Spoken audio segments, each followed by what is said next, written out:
rhythm and roll going?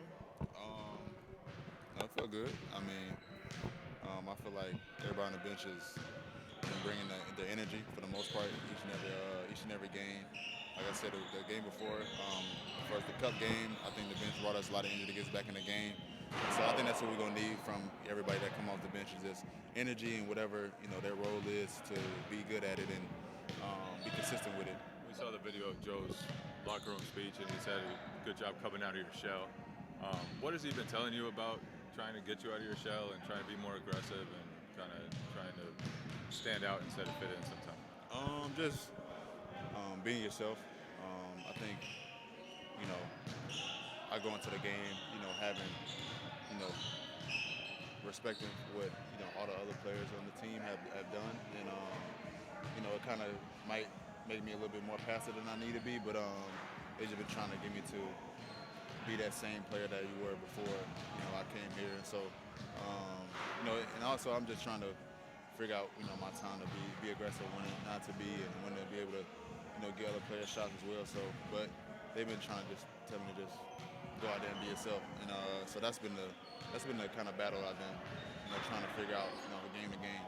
Is that kind of a new feeling for you coming in and being like, all right, I don't want to step on his toes and trying to figure all that stuff out? Kind of, yeah. I mean, coming from somewhere where you like, you're the main guy in the offense, and so everything dictates, based off how you play, and you got the ball in your hands the whole game, so you can dictate how the game is going offensively. So it's kind of a different feel, but I think it's just going to be a learning process through that, and just getting comfortable with everybody, and getting feedback from everybody and what they think in each and every play.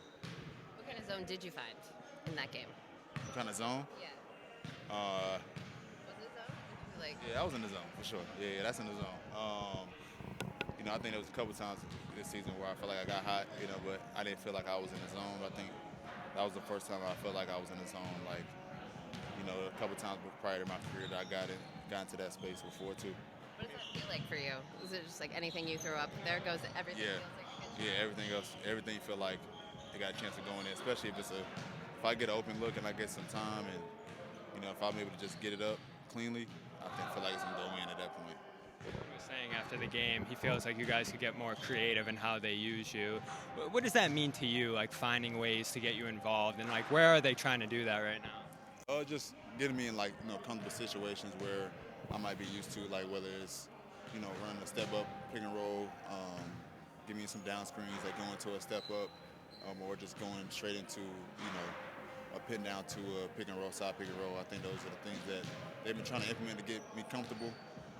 Those things that like I enjoy playing through is, for my whole career I've always been a pick and roll player, and I've learned from pick and roll players, and so that's what the spot I'm comfortable in, and just they've been doing their best to implement those a couple times on ATOs or just in normal different actions or different plays that we run. What's your reaction? I mean, it was like 2 minutes in the first half in that Friday game.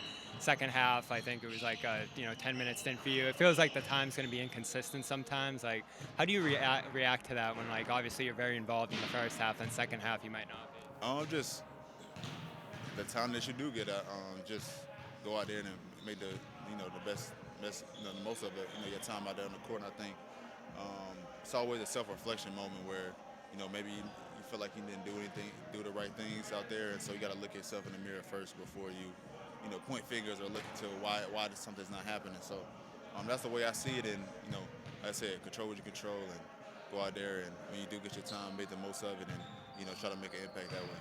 Avery, you talked about how you wanted to improve as a defender, and that was a point of emphasis for you. How do you feel like that process has gone for you, both like behind the scenes, but then also on the floor with this new scheme? Yeah, I think it's been going great.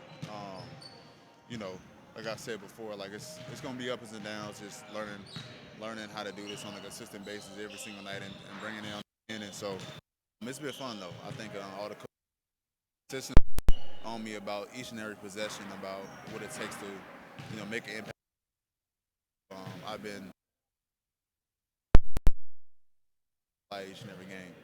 Anfernee, Joe mentioned how they changed the pick and roll coverage on you, later in the Magic game after you got hot. Like, when you are as in the zone as you say as you were, and then they switch something like that, like, what has to sort of like switch in your brain to be like, adjust what had been a direct game plan to like whatever they're doing?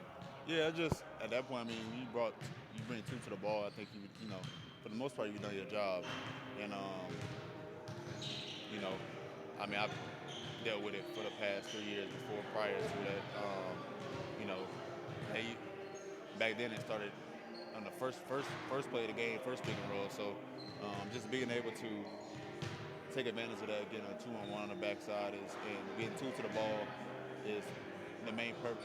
You do your job when you should do that. And so it just makes everything else easier for everybody else. And obviously, for me in that game, I didn't score any points in the second half, but I feel like I did a good job of managing that and getting everybody else good shots. And so that's all we asked for. Tonight, going against one of the top scoring backcourt in the NBA, what are going to be the challenges dealing with Maxey and Magic? Try our best to slow them down. I mean,